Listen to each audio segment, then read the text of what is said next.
Hello बेटा। जैसे कि तुम लोगों को पता है अपनी एक सीरीज चल रही है ब्लड की फिजियोलॉजी। ठीक है, उसके अंदर अपन सेकंड वीडियो आज स्टार्ट करते हैं। ठीक है, देखो सबसे पहले दो रक्त बफर सॉल्यूशन के नाम बताओ।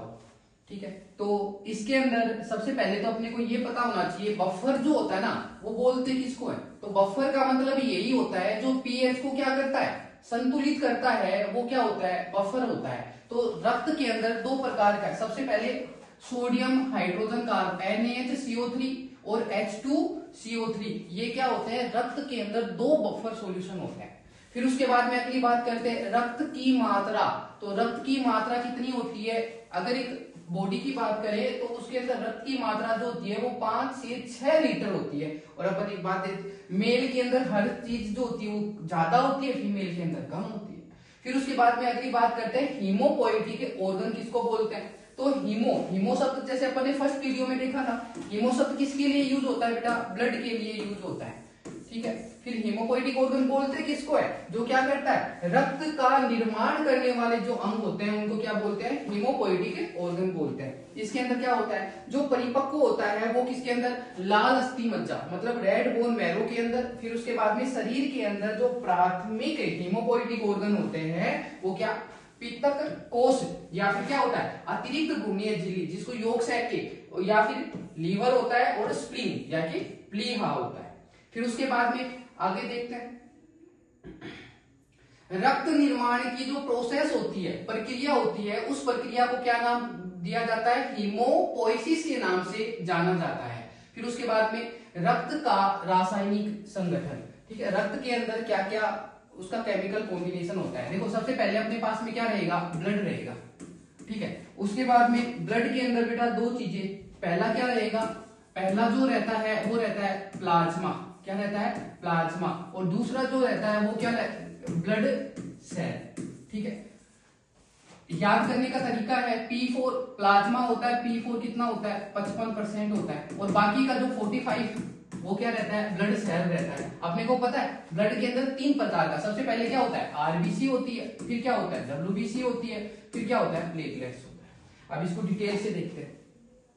देखो तो सबसे पहले लिख रखा है रासायनिक संगठन के अंदर प्लाज्मा कितना लिख रखा है, 55% लिख रखा है। फिर उसके बाद में संगठित पदार्थ या फिर कणिकाएं क्या होती है, आरबीसी होती है, डब्ल्यूबीसी होती है और प्लेटलेट्स होती है। ठीक है, जो कितना 45% होता है। ठीक है, फिर उसके बाद में आगे देखते हैं। सबसे पहले देखो आरबीसी का काम क्या होता है, आरबीसी का काम होता है गैसों को क्या करना बेटा, स्थानांतरण करना, ठीक है, परिवहन करना। और फिर डब्ल्यूबीसी का काम क्या होता है, इम्यूनिटी सिस्टम को देना, यानी कि सुरक्षा प्रोटेक्शन का काम करना। उसके बाद में बिंबाणु या फिर प्लेटलेट्स किसको बोलते हैं, जो रक्त का क्या करता है, थक्का बनाता है, उसको क्या बोलते हैं, प्लेटलेट्स के नाम से जानते हैं। उसके बाद में अब एक एक करके, जैसे अपन ने पहले देखा था प्लाज्मा 1 नंबर का, तो प्लाज्मा को अपन डिटेल से पढ़ते हैं। तो प्लाज्मा क्या होता है, हल्के पीले रंग का, जिसके अंदर क्या होता है, यूरोब्लिनोजन होता है, जिसके कारण ये क्या होता है, हल्का लाइटली येलो कलर का होता है। उसके बाद में श्याम हल्का सा काला होता है। फिर उसके बाद में देखो इसके अंदर क्या होता है, जल वाटर जो होता है मैक्सिमम मतलब 90 से 92%, और बाकी का क्या होता है, सॉलिड पार्ट होता है। इस सॉलिड पार्ट के अंदर दो चीजें होती है, पहला अकार्बनिक और दूसरा क्या होता है, कार्बनिक। ठीक है, फिर उसके बाद में आगे देखते हैं। जो सबसे पहला होता है अकार्बनिक के अंदर कौन कौन से पदार्थ होते हैं, तो सबसे पहले होता है आयन। तो ब्लड के अंदर कौन कौन से आयन उपस्थित होते हैं, सबसे पहला sodium, potassium, calcium, chlorine, HCO3 minus, PO4 minus 2 और SO4 माइनस 2, ये क्या होते हैं, आयन प्रेजेंट होते हैं। बाकी साल्ट कौन कौन सा होता है, NaCl, KCl, NaHCO3, ये अपन ने बफर सॉल्यूशन में भी देखा था और अपन ने लवण साल्ट के अंदर भी देख लिया, जो किसके अंदर आता है, प्लाज्मा के अंदर अकार्बनिक पदार्थों में आता है, और KHCO3।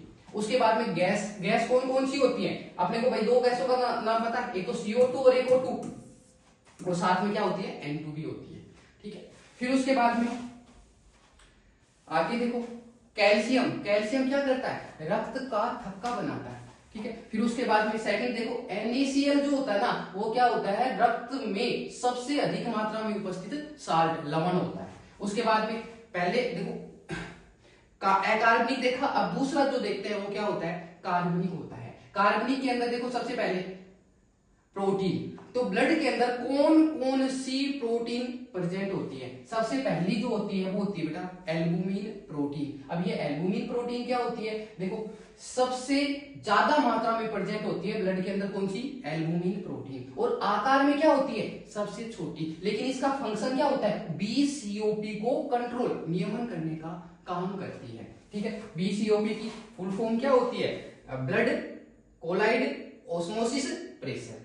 ठीक है, फिर उसके बाद में सेकंड नंबर की प्रोटीन देखते हैं, वो होती है ग्लोबुलिन प्रोटीन। अभी इसमें 3 टाइप होते हैं, अल्फा, बीटा और गामा, जिसमें से अल्फा और बीटा जो होता है ना वो का लीवर के अंदर, जबकि गामा जो होता है वो लसीके अंगों के अंदर निर्मित होता है।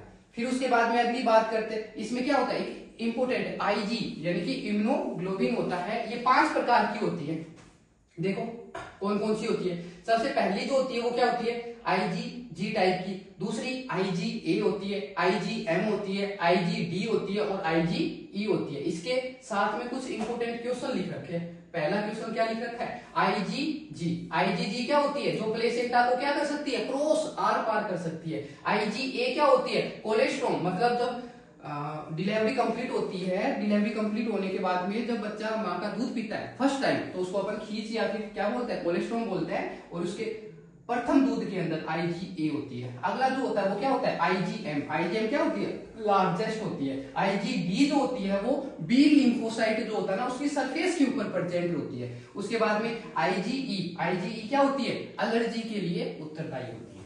फिर उसके बाद में तीसरे नंबर की जो प्रोटीन होती है वो कौन सी प्रोटीन होती है, प्रोथ्रोम्बिन या फाइब्रिनोजन। ये क्या करती है, मात्रा के अंदर तो सबसे कम होती है, लेकिन आकार के अंदर क्या होती है, सबसे बड़ी होती है।